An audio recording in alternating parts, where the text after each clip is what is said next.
আজকের এই অনুষ্ঠানে আমাদের মাঝে উপস্থিত রয়েছেন সত্য, সাহস, সুন্দর এই স্লোগানকে প্রতিপাদ্য করে সিরাজগঞ্জে পালিত হলো দেশের শীর্ষস্থানীয় গণমাধ্যম কালবেলার তৃতীয় বর্ষপূর্তি উৎসব। শনিবার সকাল 10টায় কালবেলা জেলা প্রতিনিধির কার্যালয়ে আলোচনা সভা ও কেক কাটা হয়। বর্ষপূর্তি উৎসব ঘিরে মানবিক কর্মকাণ্ডে নিয়োজিত স্বেচ্ছাসেবী সংগঠনের নেতাদের মিলন মেলায় পরিণত হয়। এ সময় উপস্থিত ছিলেন কৃষি চিত্রপুরীর পরিচালক রয় মানিক, ফেসবুক আইকন খ্যাত দি বার্ড সেফটি হাউসের চেয়ারম্যান মামুন বিশ্বাস ও সুখ পাখির পরিচালক শেখ রজব সহ স্বেচ্ছাসেবী সংগঠনের সদস্যরা।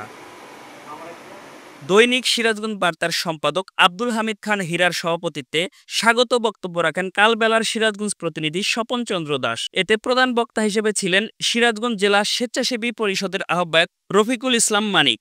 স্টার নিউজের সিরাজগঞ্জ প্রতিনিধি সাজিরুল ইসলাম সঞ্চয়ের সঞ্চালনায় বিশেষ অতিথি হিসেবে বক্তব্য রাখেন জেলা স্বেচ্ছাসেবী পরিষদের যুগ্ম আহ্বায়ক শেখ রজব ও সদস্য সচিব মামুন বিশ্বাস।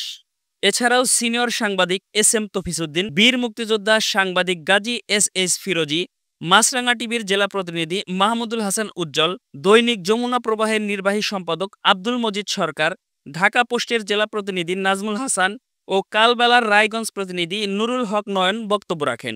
অনুষ্ঠানে উপস্থিত ছিলেন আমাদের সময় ও জিটিভির জেলা প্রতিনিধি আমিনুল ইসলাম, বাংলা টিভির জেলা প্রতিনিধি মাসুদ রানা ওয়াসিম, প্রেস ক্লাবের সাবেক দপ্তর সম্পাদক রফিকুল ইসলাম, সিনিয়র সাংবাদিক আহসান হাবিব মুন্না, আনন্দ টিভির প্রতিনিধি হুমায়ুন কবির সোহেল, স্বেচ্ছাসেবী পরিষদের সদস্য ইসমাইল হোসেন, কালবেলার উল্লাপাড়া প্রতিনিধি শাহ আলী জয়, কাজীপুর প্রতিনিধি মিজানুর রহমান, বেলকুচির প্রতিনিধি পারভেজ আলী, কামারখন্দ প্রতিনিধি আমিরুল ইসলাম ও শাহজাদপুর প্রতিনিধি জহুরুল ইসলাম। এছাড়াও উপস্থিত ছিলেন জনতার কণ্ঠ.কমের আইটি প্রধান Imran Hossain Emon, senior video editor Sheikh Mohammad Ripon, newsroom editor Sayem Sheikh, video editor Puja Roy সহ বিভিন্ন ইলেকট্রনিক্স ও প্রিন্ট মিডিয়ার সাংবাদিকরা। নিউজ ডেস্ক, জনতার কণ্ঠ।